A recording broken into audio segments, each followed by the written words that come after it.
Assalamualaikum warahmatullahi wabarakatuh. Hello, good morning, my students. How are you today? Okay, today's lesson is fikih. Pelajaran hari ini yaitu pelajarannya fikih. Before starting our lesson today, let's read basmalah together. Bismillahirrahmanirrahim. Okay, now we will learn about the procedures of tayammum. Nah, sekarang kita akan belajar tentang tata cara bertayamum. The procedures of tayamum. Yang pertama yaitu prepare clean dust. Yang pertama yaitu siapkan debu yang bersih. Nah, maksudnya debu yang bersih itu debu yang menempel di misalnya di dinding atau di pintu, jendela. Yang penting bukan debu yang ada di lantai, karena lantai kan biasanya diinjak, jadi belum tentu bersih.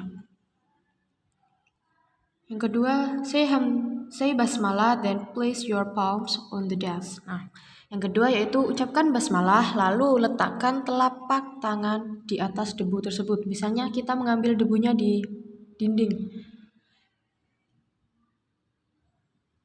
Mengucapkan basmalah, kemudian meletakkan kedua telapak tangan di dinding tersebut. And then wipe the face with the hands once accompanied by intention. Nah, selanjutnya yaitu usap wajah dengan tangan sekaligus diiringi dengan niat. Nah, ketika setelah meletakkan telapak tangan di dinding, mengambil debu tersebut, kemudian diusapkan ke wajah. Nah, ketika mengusap wajah, itu diiringi dengan niat. Nah, niatnya bertayamum yaitu Bismillahirrahmanirrahim. Nawaitu tayammuma listibahatis sholati fardhal lillahi ta'ala.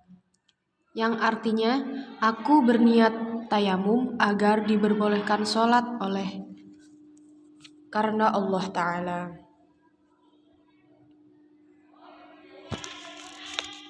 Selanjutnya, place your palms back in the dust. Nah, setelah niat, sambil mengusap wajah, kemudian tempatkan kembali telapak tanganmu di debu.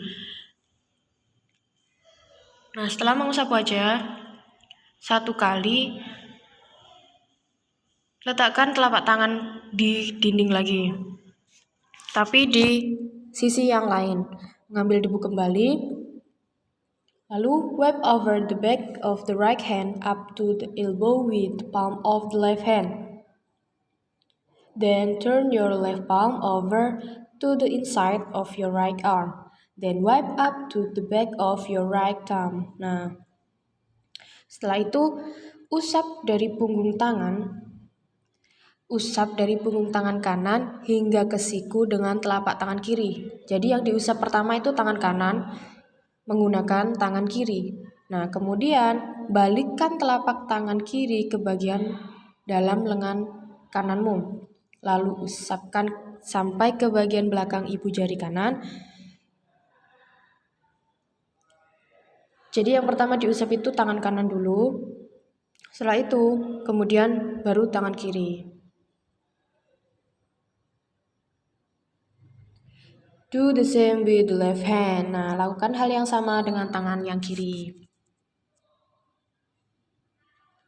The condition that make tayammum invalid. Nah, keadaan yang bisa membuat tayamum itu batal.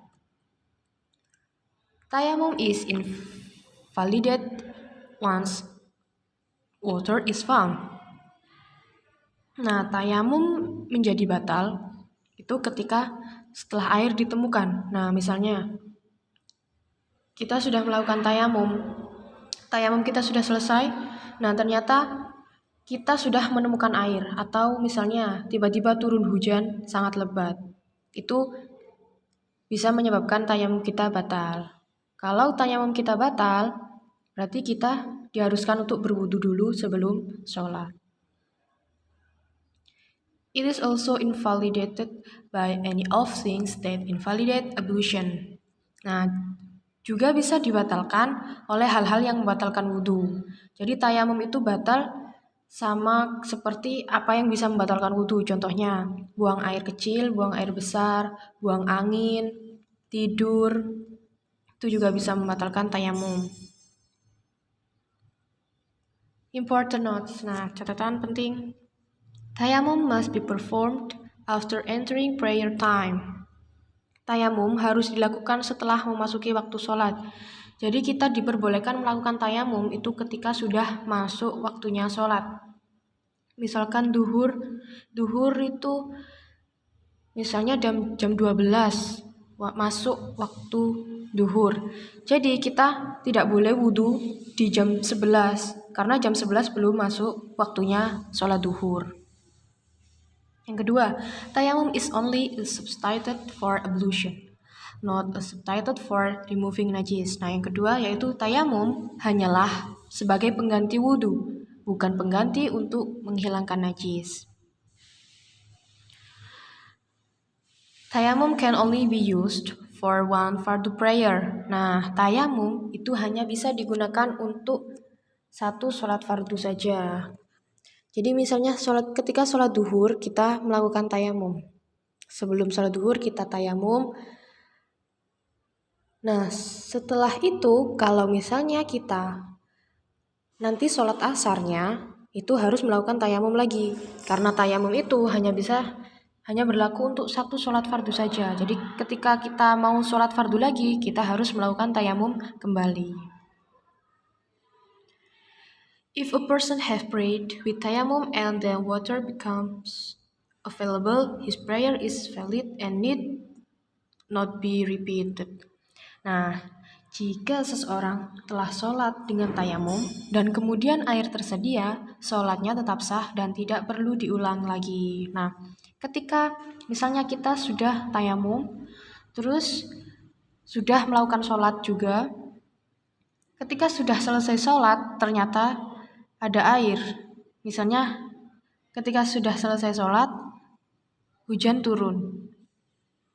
Kan sudah tersedia air. Nah, itu sholatnya tetap sah dan tidak perlu diulangi lagi. Kecuali kalau kita setelah tayamum tapi belum sholat. Kalau belum sholat berarti kita wajib berwudu. Kalau selesai sholat, setelah tayamum terus sudah selesai sholatnya, baru ada air, itu sholatnya tetap sah dan tidak perlu diulangi lagi.